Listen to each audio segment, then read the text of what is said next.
আলী রাদিয়াল্লাহু তাআলা আনহুর জীবন থেকে আমরা তো আলাপ করি নাই। আহ, আমরা আজকে এখান থেকে শুরু করি।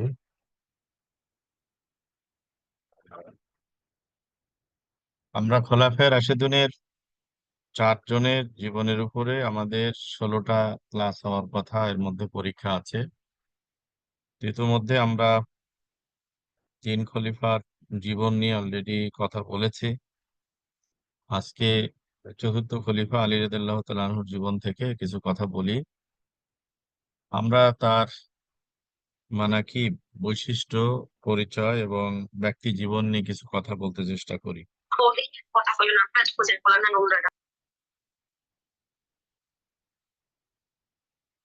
প্রথমত, আহ আলী রাদিয়াল্লাহু তাআলা আনহুর জন্ম তারিখ নিয়ে বা সময় নিয়ে কিছু ঐতিহাসিকদের মত পার্থক্য আছে। এটি আমরা আগেও বলেছি যে আমরা যে সময়ের ইতিহাস পর্যালোচনা করছি বা শুনছি বা বলছি, সেই সময়ের মানুষেরা এত সুনির্দিষ্ট দিনক্ষণ কম ব্যবহার করতেন, অথবা করলেও বিশেষ করে এই জিনিসগুলো তাদের কাছে খুব উল্লেখ্য হিসাবে ছিল না। আমাদের সমাজেও ইদানিং 10 বছর, 2-10 বছর হবে, 1 দশক হবে আমরা জন্মদিন পালন করি, যদিও এটা আর ইসলামের বক্তব্য কি আছে সেটা আমি বলছি না। কিন্তু এর আগে এই জন্মদিন পালন কালচার আসার আগ পর্যন্ত আমাদের সমাজের মানুষেরা কার কবে জন্ম তারিখ, জন্মদিন এটা নিয়ে ভালো ধারণা রাখতো না। তো ঠিক আরব সমাজে এমন একটি সময়ের কথা আমরা বলছি যে সময়ে লেখালেখির অভ্যাসটা কম ছিল, প্রচলন কম ছিল, শ্রুতিলিপির উপরে ছিল এবং মানুষেরা এভাবে এই দিনগুলোকে গুরুত্বপূর্ণ মনে করেনি। তো এই জন্য তার মানে নিয়ে কথা আছে। হাসান বসরি রাহিমাহুল্লাহ একজন প্রখ্যাত মুহাদ্দিস। তিনি বলছেন যে রাসূল সাল্লাল্লাহু আলাইহি ওয়াসাল্লামের নবুয়ত প্রাপ্তির 15 বা 16 বছর পূর্বে আর ইবনে ইসহাক নবী সাল্লাল্লাহু আলাইহি সাল্লামের সিরাতের সুপ্রাচীন গ্রন্থাগার, সিরাতে ইবনে ইসহাকের আহ গ্রন্থাগার, ইবনে ইসহাকের বর্ণনা মতে নবুয়তের 10 বছর পূর্বে আহ আলী রাদিয়াল্লাহু তাআলা আনহুর জন্ম হয়েছিল। ইবনে হাজার আসকালানী রাহিমাহুল্লাহ এ মতকে প্রাধান্য দিয়েছেন। এই বয়সের সময়কালের ব্যাপারে এই মত পার্থক্যটুকু আমাদেরকে একটা ইতিহাসের দিকে নিয়ে যায়। তা হচ্ছে যে নবী সাল্লাল্লাহু আলাইহি ওয়াসাল্লাম নবুয়ত লাভের পরে এসে যখন আহ কালিমার দাওয়াত দিলেন, ইসলামের দাওয়াত দিলেন, তো নারীদের মধ্যে, মানুষদের মধ্যে সর্বপ্রথম যিনি ইসলাম কবুলের তৌফিক বা সৌভাগ্য লাভ করেছিলেন তিনি মা খাদিজাতুল কুবরা রাদিয়াল্লাহু তাআলা আনহা। পুরুষদের মধ্যে যিনি প্রথম সৌভাগ্য অর্জন করেছিলেন সেটা হলো নবী সাল্লাল্লাহু আলাইহি সাল্লামের প্রিয়তম বন্ধু আবু বকর রাদিয়াল্লাহু তাআলা আনহু। এরপরে শিশু কিশোরদের মধ্যে যিনি প্রথম ইসলাম কবুল করেছিলেন অথবা ইসলাম কবুলকারী বয়োকনিষ্ঠ যিনি ছিলেন তিনি ছিলেন আলী রাদিয়াল্লাহু তাআলা আনহু। তো এই বর্ণনা মতে তিনি ইসলাম কবুল করেছেন 10 বছর বয়সে, 15 কিংবা 16, কোথাও 13 বছরও আছে, 9, 10, 13, 15, 16 এমন বলা আছে। তো যাই হোক, আমরা 9 থেকে 16 এর মধ্যে যেটাই হোক, এই বয়সটা একজন শিশু, একজন কিশোরের বয়স। তো কিশোরদের মধ্য থেকে তিনি ইসলাম কবুলের সৌভাগ্য অর্জন করেছিলেন, সৌভাগ্য লাভ করেছিলেন। রাসূলুল্লাহ সাল্লাল্লাহু আলাইহি সাল্লাম দাওয়াতের নিমিত্তে একেবারে শুরুর দিকে যখন দুজন ইসলাম কবুল করেছেন, ঠিক এই সময় কয়েকজন ইসলাম কবুল করেছেন, ঠিক এই সময় তিনি আহ, তার বাসায় আত্মীয় স্বজনদের দাওয়াত দিলেন। সবাইকে আহ, দাওয়াত উপলক্ষে কুশল বিনিময় অন্যান্য কথা বলার পরে তিনি কালিমার দাওয়াত দিলেন। এই দাওয়াতের কথা শুনে নবীজির পরিবারেরই আত্মীয়দের মধ্যে আবু জেহেল আবুল হাবরা বকাবকি করে শুরু করলো। এ সময় সেদিন সেই দাওয়াতে, পারিবারিক দাওয়াতে যিনি ঈমান এনেছিলেন তিনি হচ্ছেন সাইয়েদিনা আলী রাদিয়াল্লাহু তাআলা। তার ঈমানের ঘোষণা শোনার পরে কাফিরদের মধ্যে, মুশরিকদের মধ্যে অট্টহাসি বেড়ে গেল। কারণ কি? তারা বলল যে, মোহাম্মদ, দেখেছো তোমার কথা যারা জ্ঞানী তারা বুদ্ধিমান গ্রহণ করেনি, গ্রহণ করেছে একজন শিশু, একজন কিশোর। তো যাই হোক, এভাবে আলী রাদিয়াল্লাহু তাআলা আনহু পারিবারিক আনুষ্ঠানিকতায় যে ইসলাম কবুলের ঘোষণা দিয়েছিলেন সেই ঘোষণা নিয়েও কাফিরদের টিটকারি ছিল, উপহাস ছিল। এটা এক বর্ণনা মতে। আল্লামা ফাকিহি রাহিমাহুল্লাহ বলেন, বনি হাশিমে আলী রাদিয়াল্লাহু তাআলা আনহুই প্রথম সন্তান যিনি কাবা শরীফের ভিতরে ভূমিষ্ঠ হন। এটি ছিল তার অন্যতম একটা আহ সৌভাগ্য, অন্যতম একটি পরিচয়। এ বিষয়ে ইমাম হাকিমও ঐকমত পোষণ করেন। কারণ জাহেলি যুগে কাবার মর্যাদা, এর সেবা, এটি সব কালেই ছিল মর্যাদা। তো সেই জন্য কাবা ঘরের মধ্যে জন্মগ্রহণকারী সন্তানের মর্যাদা বা সেটিকে সৌভাগ্যের অংশ হিসেবে মানুষেরা মনে করত। তো যাই হোক, আমরা আজকে আলোচনা করছি ইসলামের চতুর্থ খলিফা আলী রাদিয়াল্লাহু তাআলা আনহুর জন্ম, পরিচয়, মানাকিব বা ব্যক্তিগত গুণবৈশিষ্ট্য নিয়ে। তিনি আলী ইবনে আবি তালিব ইবনে আব্দুল মুত্তালিব ইবনে হাশিম ইবনে আব্দে মানাফ ইবনে কুসাই ইবনে কিলাব ইবনে মুররা ইবনে কাব ইবনে লুয়াই ইবনে ফারাহ, এভাবে আপনার ইবনে মাদ ইবনে আদনান। নবীজি সাল্লাল্লাহু আলাইহি সাল্লামের সহজ পরিচয় হচ্ছে তিনি ছিলেন নবী সাল্লাল্লাহু আলাইহি সাল্লামের আপন চাচাতো ভাই। নবীজির দাদা আব্দুল মুত্তালিবের 10 সন্তান। সবচেয়ে ছোট ছিলেন নবীজির বাবা আব্দুল্লাহ। আর আব্দুল মুত্তালিব ছিলেন, আবু তালিব ছিলেন নবীজির আপন চাচা।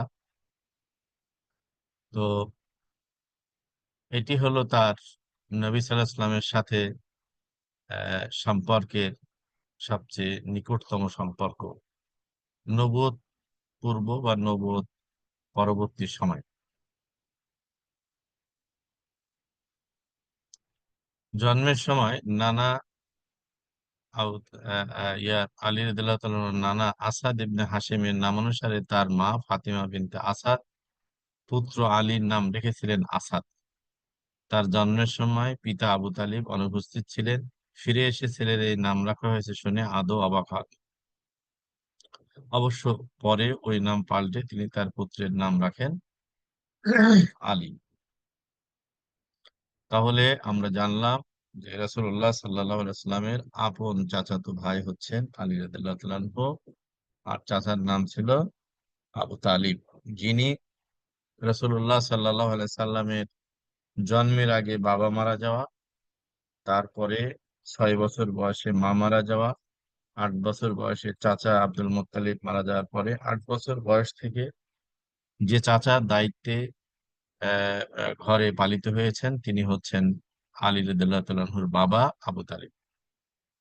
তো একদিকে নবী সাল্লাল্লাহু আলাইহি সাল্লামের আপন চাচাতো ভাই, আর একদিকে তার কৈশোরের ইয়াতিম বয়সে চাচার ঘরে পালন হওয়া সহোদরের মতো একসাথে অবস্থান করার সেই সম্পর্কের ভাই। সুতরাং কত কাছের, কত আপন, এটা আমরা জানতে পারি। আলী রাদিয়াল্লাহু তাআলা আনহু, আলী ইবনে আবি তালিবের উপনাম ছিল আবুল হাসান। আমরা একটু আগে শুনেছি যে জন্মের পরে তার নাম আসাদ রাখা হয়েছিল, পরবর্তীতে তার বাবা আবু তালিব নাম পরিবর্তন করে আলী রেখেছিলেন। আর আরব দেশে নানাভাবে লকব বা উপাধি বা নিক নেম ছিল। সেই নাম যেমন নবী সাল্লাল্লাহু আলাইহি সাল্লামের ছেলে আবুল কাসেম রাদিয়াল্লাহু তাআলা আনহু, তার নাম অনুসারে তাকে আবুল কাসেম বলা হতো। কাসেমের নাম অনুসারে নবীজিকে আবুল কাসেম, কাসেমের পিতা বলা হতো। তেমনি ভাবে আবুল হাসান মানে হাসানের বাবা। আমরা জানি যে ফাতিমা রাদিয়াল্লাহু তাআলা আনহার দুই সন্তান হাসান এবং হুসাইন রাদিয়াল্লাহু আনহু। তো তার সন্তান হাসানের নামে তাকে আবুল হাসান বলা হতো। এটি তার উপনাম ছিল। বড় ছেলে হাসানের দিকে সম্বন্ধ করে এই নাম রাখা হয়। আর নবী সাল্লাল্লাহু আলাইহি ওয়াসাল্লাম তাকে আবু তুরাব নামেও ডাকতেন। তাহলে তার উপাধি আবুল হাসান, তারপরে আবু তুরাবও তার উপনাম ছিল। আবু তুরাব কিভাবে হলেন আবুল হাসান হলো? বড় ছেলে হাসান রাদিয়াল্লাহু তাআলা আনহুর বাবা হিসেবে আবুল হাসান পরিচয়, কিন্তু আবু তুরাব কিভাবে হলো? আবু তুরাব মানে হলো মাটির বাবা। এটা কেমনে হলো? এর একটা চমৎকার ঘটনা আছে। রাসূলুল্লাহ সাল্লাল্লাহু আলাইহি ওয়াসাল্লাম একবার তার মেয়ের বাড়িতে গেলেন সকালবেলা। যেয়ে জানতে চাইলেন আলী কোথায়? ফাতেমা রাদিয়াল্লাহু তাআলা আনহা তাকে বললেন যে সে আমাদের মাঝে কিছু ঝগড়াঝাটি হয়েছে, মনোমালিন্য হয়েছে। তো সেজন্য সে রাগ করে মসজিদে গিয়ে ঘুমাচ্ছে।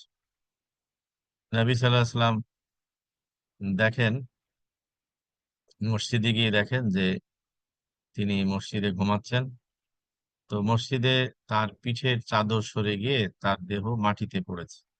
অর্থাৎ আলী রাদিয়াল্লাহু তাআলা আনহু ঘুমিয়েছেন, চাদর থেকে তিনি মাটিতে তার শরীরটা পড়ে গেছে। নবী সাল্লাল্লাহু আলাইহি ওয়াসাল্লাম এসে তার পিঠ থেকে মাটি সরিয়ে সস্নেহে ঘুমন্ত আলী রাদিয়াল্লাহু তাআলা আনহুকে বললেন যে, "ওঠো আবু তুরাব।" তো অর্থাৎ মাটির বাবা তুমি ওঠো। মাটির উপরে ঘুমায়ে থেকো না। বুখারী ভাষ্য মতে নবী সাল্লাল্লাহু আলাইহি ওয়াসাল্লাম ছাড়া তাকে এ নামে আর কেউ ডাকেননি। তো যাই হোক, আ এটি ছিল নবী সাল্লাল্লাহু আলাইহি ওয়াসাল্লামের দেওয়া একটা উপনাম। এই ঘটনার মধ্যে দিয়ে আরেকটা জিনিসও আমরা দেখতে পাই, সেটা হলো আমাদের পারিবারিক জীবনে আমাদের মনোমালিন্য, কথা কাটাকাটি, সম্পর্কের ঘাটতি হওয়াটা কোনো অস্বাভাবিক না। কিন্তু সেটা জিইয়ে রাখাটা অস্বাভাবিক। আর এক্ষেত্রে দায়িত্ব হলো যারা অভিভাবক, বাবা-মা, শ্বশুর-শাশুড়ি যারা অভিভাবক আছেন পরিবারে, তাদের দায়িত্ব হলো সেটিকে মিটিয়ে দেওয়া, না বাড়ানো। তার অন্যান্য উপনাম যেমন আবুল হাসান ওয়াল হুসাইন, আবুল কাসেম আল হাশিমি, আবু সিবতাইন। তাকে আসাদুল্লাহ বলা হতো, আল্লাহর বাগ। আলী রাদিয়াল্লাহু তাআলা আনহুর শাসক হিসেবে উপাধি ছিল আমিরুল মুমিনিন। তাহলে এখানে অনেকগুলো উপনাম আমরা পেলাম। এর মধ্য দিয়ে আরব সংস্কৃতির একটা ব্যবহার আমরা দেখতে পাচ্ছি। একটা হলো পরিবার বা পরিচিতিমূলক ঘটনাকে সম্পৃক্ত করে উপনাম নির্ধারণ করা। আবার তার জীবনের বড় কিছু ঘটনাকে সামনে নিয়ে বড়রা বা কেউ কাউকে উপাধিতে ভূষিত করা। এটি সে সময়ে প্রচলন ছিল, আজও আমাদের সমাজে আছে।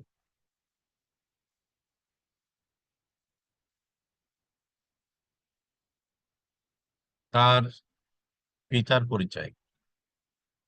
আবু তালিব ছিলেন আলী ইবনে আবি তালিবের পিতা। রাসূল সাল্লাল্লাহু আলাইহি ওয়াসাল্লামের পিতা আব্দুল্লাহ ও আবু তালিব ছিলেন সহোদর ভাই। ও, আমি যেটা আগে বলেছি, তাদের মা হলেন ফাতেমা বিনতে আমর। মৃত্যুকালে আব্দুল মুত্তালিব আবু তালিবকেই ইয়াতীম নবীর প্রতিপালনের জন্য ওসিয়ত করেছিলেন। নবীজির আরো চাচারা ছিলেন, তার মধ্যে আবু তালিবকে তার দাদা ওসিয়ত করেছিলেন যেন তার মৃত সন্তান আব্দুল্লাহর ছেলে, ইয়াতীম ছেলেকে সে দেখাশোনা করে। এই মহান দায়িত্ব তিনি নিজ থেকে তার বাবার দায়িত্ব, মহান দায়িত্ব তিনি পালন করেছেন। মক্কার আহ নেতৃস্থানীয় বা নেতৃত্ব কর্তৃত্বের মর্যাদায় ভূষিত থাকলেও কুরাইশ বংশ এবং তার বাবা আব্দুল মুত্তালিবের উত্তরাধিকার হিসাবে মক্কার নেতৃত্ব কর্তৃত্ব আবু তালিবের থাকলেও আর্থিক সচ্ছলতা তেমন ছিল না।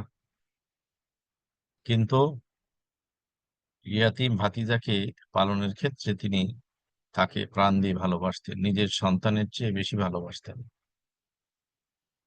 তিনি রাসূল সাল্লাল্লাহু আলাইহি ওয়াসাল্লাম ছাড়া ঘুমাতেন না, এমনকি বাইরে গেলে সাথে নিয়ে যেতেন। আবু তালিবের এমন ভালোবাসা তার অন্য সন্তানদের প্রতিও মানুষেরা দেখত না। এর পিছনে রাসূলুল্লাহ সাল্লাল্লাহু আলাইহি সাল্লামের নবী হিসাবে তার যে চরিত্র মাধুরী, সেটি তাকে আকৃষ্ট করেছিল। একই সাথে পিতৃহীন হওয়ার কারণে মৃত ভাইয়ের এতিম সন্তান, বাবা নেই মা নেই, এমন একটি এতিমের প্রতি সহানুভূতির জায়গা থেকেও তিনি তাকে এভাবে অপরিসীম আদর, যত্ন এবং ভালোবাসা দিয়ে বড় করেছেন।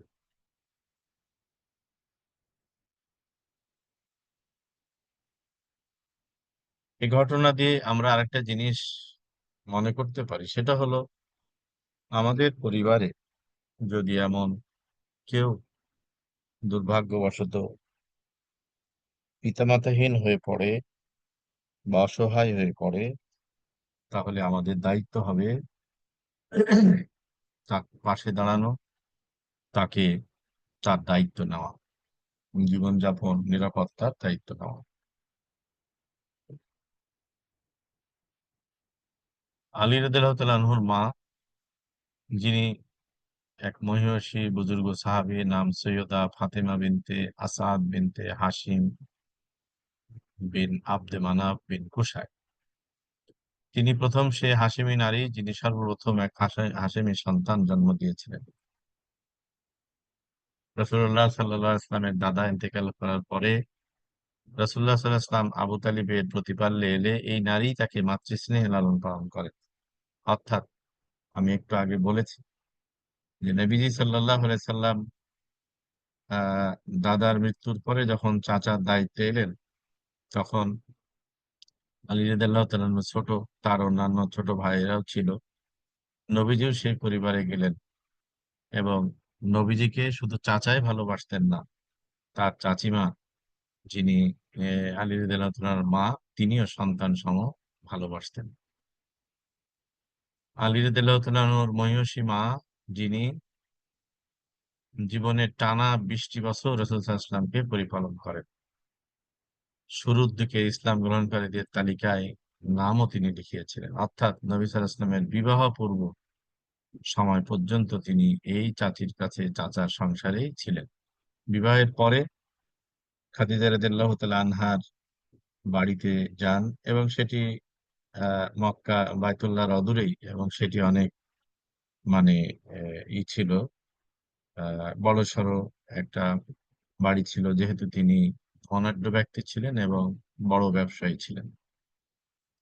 সে বাড়ির বিবরণ আমরা দেখতে পাই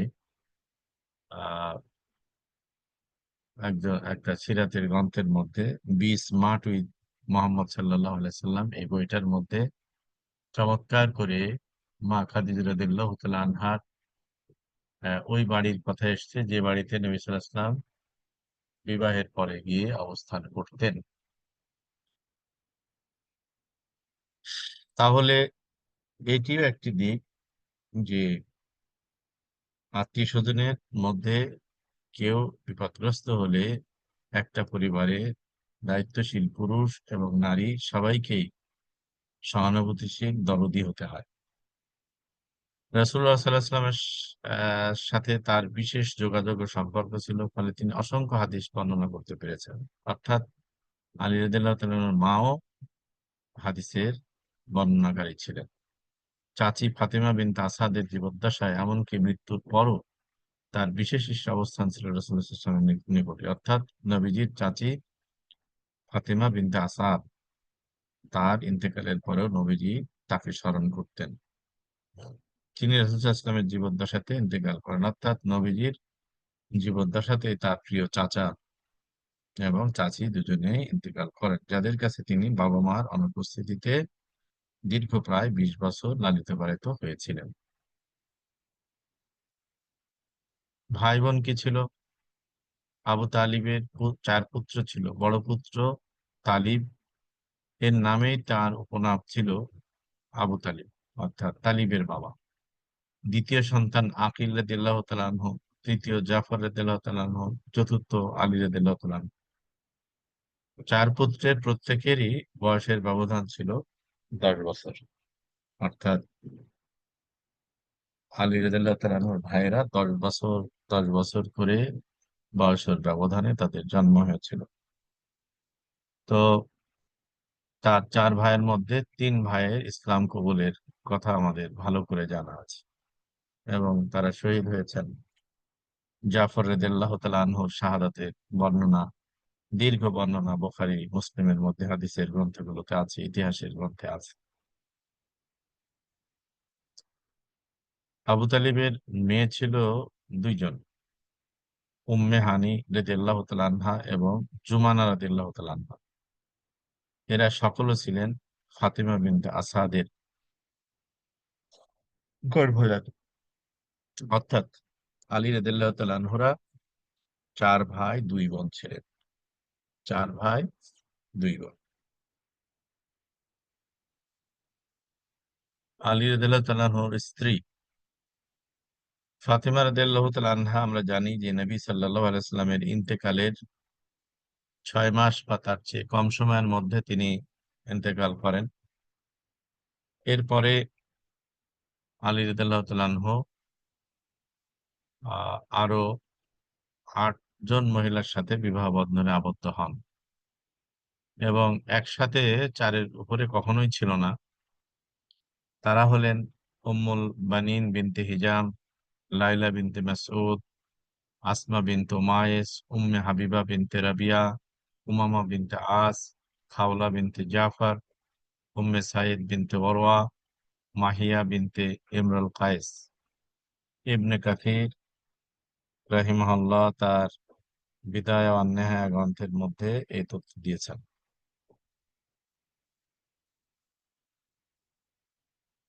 এই স্ত্রীদের কেউ 4 জন, 4 জনের বেশি ছিল না এবং আহ একজন মারা যাওয়া বা তাদের সাথে সম্পর্কহীন হওয়ার পরেই বাকি তিনি বিবাহ করেছিলেন।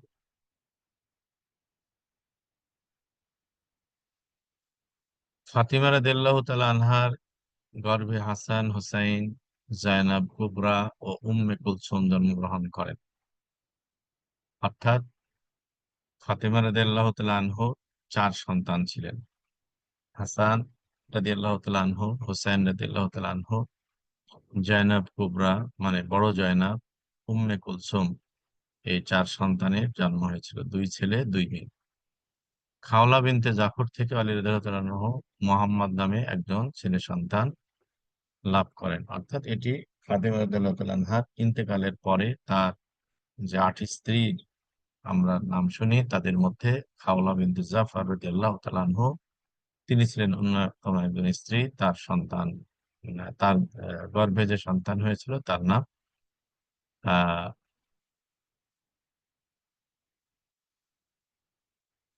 মোহাম্মদ রেখেছিলেন, মোহাম্মদ ইবনুল হানফিয়া।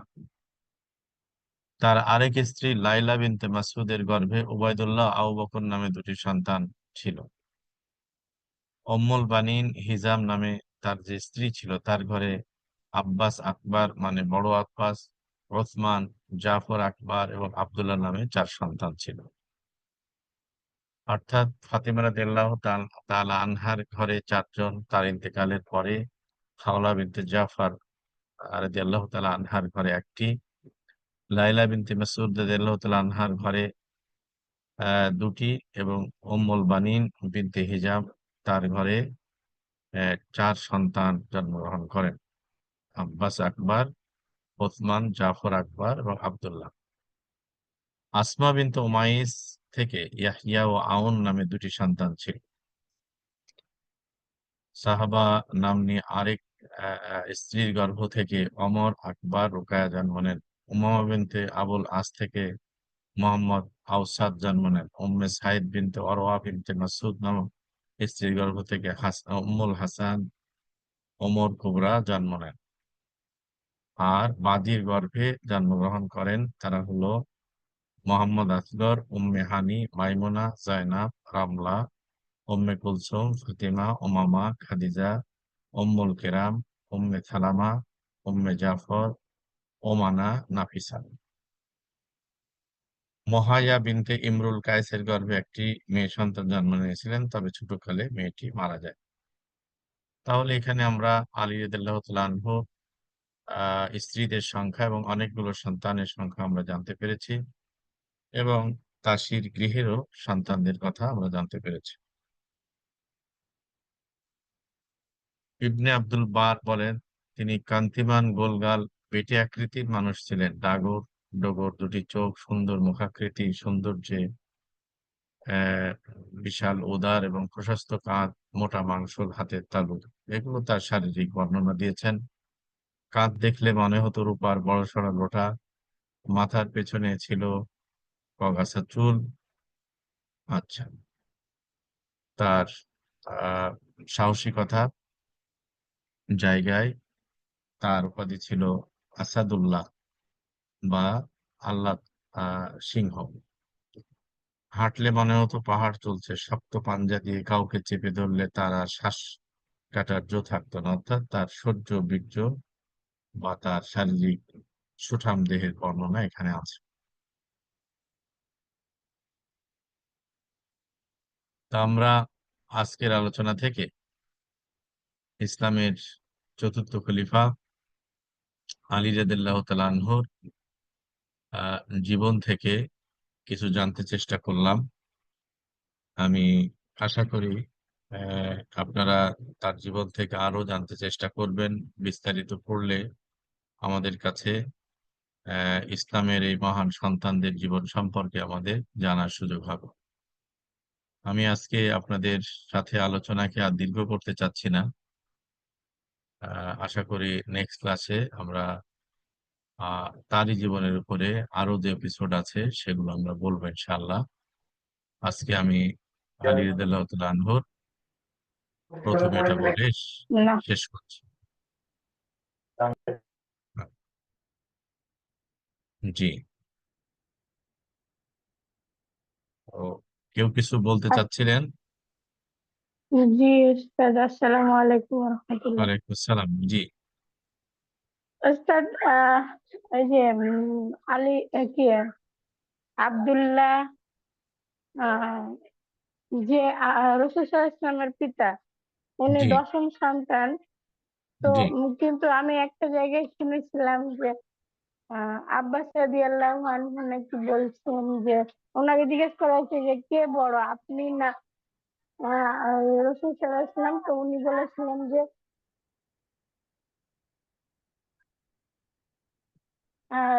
বয়সে আমি একটু বড়, কিন্তু আমার থেকে রাসূল সাল্লাল্লাহু আলাইহি ওয়াসাল্লাম অনেক বেশি বড়। তো সেই হিসাবে মানে আমি এটাও শুনেছিলাম আব্বাস রাদিয়াল্লাহু আনহু নাকি 2 বছরের বড় রাসূল সাল্লাল্লাহু আলাইহি ওয়াসাল্লামের থেকে। এটা কি ভুল? আপনার এই প্রথমত বলি যে ঐতিহাসিক এই বিবরণগুলো নিয়ে মতপার্থক্যের সুযোগ সব জায়গায় আছে, তবে আপনার এই ইনফরমেশনটা আমার জানা নেই। আমি দেখে আপনাকে চেষ্টা করব আগামী ক্লাসে বলার। কেমন, এভাবে ক্রস চেক করার আমার সময় সুযোগ হয়নি আর কি। ঠিক আছে। জি স্যার। আরেকটা, জি আমার কাছে একটা বই আছে, আহ, হ্যাঁ, তো এই বইটা থেকে পড়া যাবে কিনা? খুবই আপনি একাধিক সংক্ষিপ্ত পড়েন। লেখা। হ্যাঁ, আপনি জি একাধিক বই পড়েন। আর আমাদের লক্ষ্য হোক, মানে এই যে বয়স বা এগুলো নিয়ে আমাদের এখান থেকে জানা করার, মানে জ্ঞান লাভের তেমন কিছু নেই। আমাদের মূল লক্ষ্য হোক তাদের জীবনাচরণ, যেখান থেকে শিক্ষণীয় বিষয় নিয়ে আমরা আমাদেরকে উঠতে পারবো। যেমন ধরেন, আপনার কথা যদি ঠিকই থাকে, কথার কথা ধরে নিলাম তিনি নবীজি 2 বছরের বড়, নবীজি তার চেয়ে অনেক বছরের বড়। তো এই বছরের ব্যবধানে জেনে আমাদের শেখার বা জ্ঞান লাভের কি আছে? শুধু জানবো যে হ্যাঁ এতটুকু। তারপরেও এই ইনফরমেশনটা যদি সহজ হয় আমি জেনে দিতে চেষ্টা করব, আমার চোখে আসলে দেবেন ইনশাল্লাহ। আর জি আপনারাও যারা ইনশাল্লাহ। শুনছেন তাদেরও চোখে আসলে এগুলোতে নজর দেবেন, আমরা আলোচনা করতে পারি। আর আমারই হলো যে আপনারা ক্লাসে অংশগ্রহণ করবেন, কারণ এ সমস্ত আহ, মানে সাহাবীদের জীবনী, বিশেষ করে খোলাফায়ে রাশিদিনের জীবনের উপরে অসংখ্য লেখা তথ্য রয়ে গেছে, এবং কেয়ামত পর্যন্ত নবী সাল্লাল্লাহু আলাইহি ওয়াসাল্লাম এবং তার প্রিয় সাথীদের নিয়ে মানুষ চর্চা করবে, লিখবে, গবেষণা করবে, বলবে। সুতরাং এই সীমাহীন তথ্য ভান্ডারের মধ্য থেকে আমার মতো গণাগার কতটুকু আপনাদেরকে শোনাবে, আমরা সবাই মিলেই যদি জানতে বুঝতে চেষ্টা করি, তাহলে ইনশাল্লাহ একটা ভালো আলোচনা বা ইয়ে হবে আমাদের, ইনশাল্লাহ। জি। ইনশাআল্লাহ।